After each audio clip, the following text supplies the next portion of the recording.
జనగామ జిల్లా పాలకుర్తిలోని వావిలాలలో ప్రభుత్వ పాఠశాలకు తాళం వేశారు బిల్డింగ్ యజమాని. ప్రభుత్వ ప్రాథమికోన్నత పాఠశాల భవనానికి తాళం వేయడంతో సుమారు 110 మంది విద్యార్థులు రోడ్డున పడ్డారు. గత 6 రోజులుగా చెట్ల కిందనే తమ విద్యాభ్యాసాన్ని కొనసాగిస్తున్నారు విద్యార్థులు. తల్లిదండ్రులు, గ్రామస్తులు అధికారులను పలుమార్లు కోరినా స్పందన లేదంటూ అసహనం వ్యక్తం చేస్తున్నారు.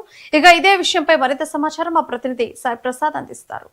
జనగామ జిల్లా పాలకుర్తి మండలం వావిలాల గ్రామంలో ప్రాథమిక ఉన్నత పాఠశాలలో మాత్రము విద్యార్థులు తీవ్ర ఇబ్బంది పడుతున్న పరిస్థితి నెలకొంది.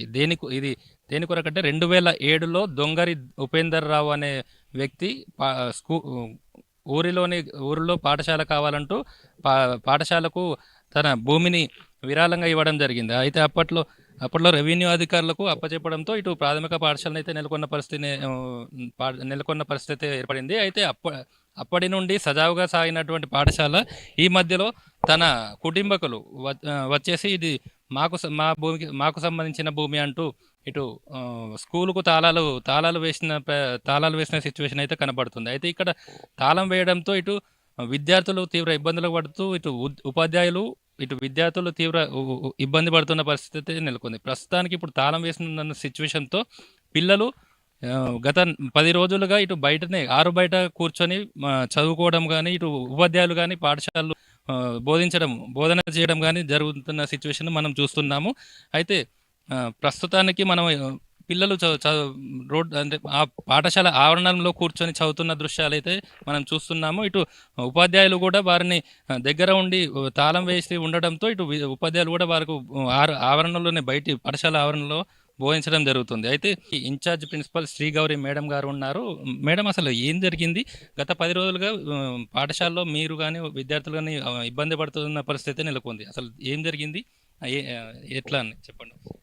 ఇక్కడ ఈ సీనమ్మ అనే యువతి మా పాఠశాలకు వచ్చి సడన్గా వచ్చింది సార్. వచ్చి తాళం వేసి ఇక అసలు ఈ ల్యాండ్ ఆమెకి ల్యాండ్ పరిష్కారం ఇంకా కాలేదన్న ఉద్దేశంతో తను ఏం చేసిందంటే తాళం వేసేసి ఇక్కడ వరకు ఈ గ్రౌండ్లో మొత్తము కంచె మొత్తం వేసేసి పిల్లలు ఎవ్వరూ క్లాస్ రూమ్లలో ఉండొద్దు, ఇది మొత్తం నాదే అని, నాకు ల్యాండ్ పరిష్కారం అయ్యేంత వరకు మీరెవ్వరూ క్లాస్ రూమ్లో ఉండొద్దని తాళం వేసేసింది. ఇక పిల్లలందరికీ చాలా ఇబ్బంది అయింది సార్. ఈ క్లాస్ రూమ్లో పాఠాలు చెప్పకుండా డిస్టర్బెన్స్, మళ్ళీ సిలబస్ కూడా సరిగ్గా కాకపోవడము, ఆమె రోజు ఒక గొడవ చేయడము, వచ్చి ఇక్కడే కూర్చొని కుర్చీలో కూర్చొనిగా పిల్లలని వాటర్ ట్యాప్ కూడా మొత్తము క్లోజ్ చేయించేసింది, వాటర్ని వదిలేసింది, ఆ ట్యాప్ని వాళ్ళన్నీ తిప్పేసి వాటర్ మొత్తం వదిలేసింది, వాటర్ కూడా లేకుండా చేసింది.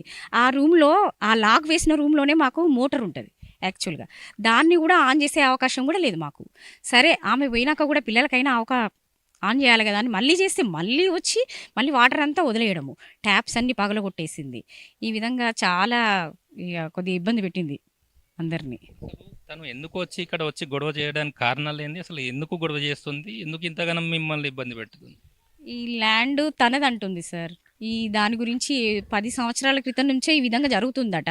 మరి వాటి గురించి మాకు అంత క్లియర్గా తెలియదు, కానీ కాకపోతే తనది ల్యాండ్ అని అంటది సార్. ఇక ఇక్కడ వాళ్ళ మామయ్య గారు ఈ ల్యాండ్ని యాక్చువల్గా డోనర్గా దీన్ని దానం చేసిండంట. అయితే తను మాకు తెలియకుండా, అసలు వాళ్ళ హస్బెండ్ యొక్క పర్మిషన్ లేకుండా ఈ దానం చేసిందంటది ఆమె. ఇది మాది అని అంటది. మరి ఆమె, మాకు అది క్లియర్గా తెలియదు సార్. కాకపోతే ఆమె మాత్రం చాలా ఇబ్బంది పెట్టింది స్కూల్లో. ఇప్పుడు మేము 317లో వచ్చినాం సార్ యాక్చువల్గా. అప్పటి నుంచి స్టార్టింగ్ నుంచి ఇక ఇప్పుడు మళ్ళీ ఎవ్రీ ఇయర్ చేస్తుంది.